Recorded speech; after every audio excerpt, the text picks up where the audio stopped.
Alrighty, we are looking at our geometric solids, and so today we are looking at a regular prism. So this is going to be different than a triangular or rectangular prism. A regular prism is just a regular polygon for the bases. So our objective is that we want to be able to find the lateral area, surface area, and volume of a regular prism. So, definition of a prism is just going to be a geometric solid formed by two parallel congruent bases. So that can be any shape. Since it's a regular prism, it can be any regular shape, any regular polygon there. And then it's going to be connected by faces that are parallelograms, which in our case here is just going to be a bunch of rectangles. So this is what we have right here is we have a pentagonal prism. That pentagon is my base. And then as far as what it could be anything. I could have a regular hexagon. I could have a regular octagon. It doesn't matter as long as it's a regular polygon. So first thing that we're going to want to do, lateral area is perimeter times height. So we want to find the perimeter. Well, perimeter is just the number of sides times your side length here, which in this case is just going to be 5. So we've got 5 feet, and then we've got 5 feet all the way around on this. So it's just going to be 5 times 5. And when we do that, we would get that our perimeter just comes out to be 25.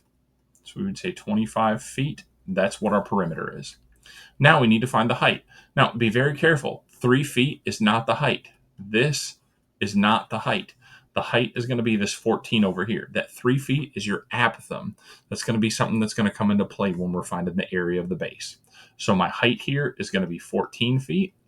And so what I need to do now that I have my values is I just need to plug it into my formula. So perimeter times height. So it's just going to be 25 times 14. And when I plug that into my calculator, 25 times 14 comes out to be 350. And since we're dealing with area, it's going to be square feet. So that's what we would have for lateral area.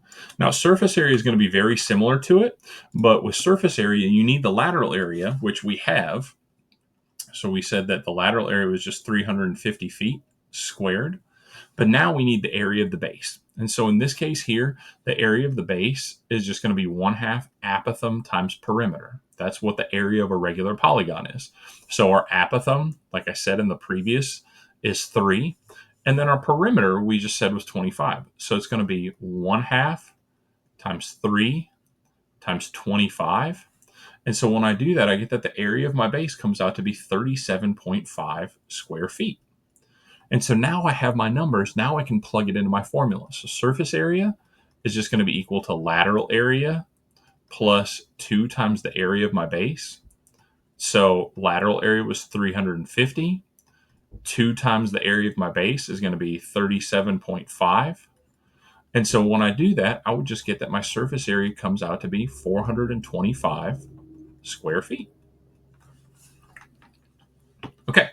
Volume is the last thing that we need to look at. And when we're looking at volume of a prism, it's going to be the area of the base times the height. You basically are taking the area of that polygon and then you're just stacking it on top of each other and finding what everything is that's inside of it.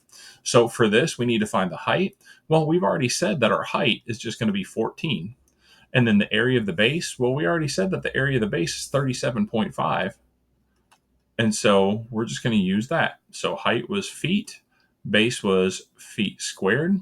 And now we just need to plug it into our formula. So we'd get that the area of the base times the height. So we would plug in 37.5. And then we would plug in 14. And when we take that, we can go ahead and put that into our calculator. So 37.5 times 14. And when we do that, we would get that our volume comes out to be 525. And then volume is always in cubic units. So volume is 525 cubic feet. And that's the volume of a prism. And those are just the surface area, lateral area, and volume of a prism.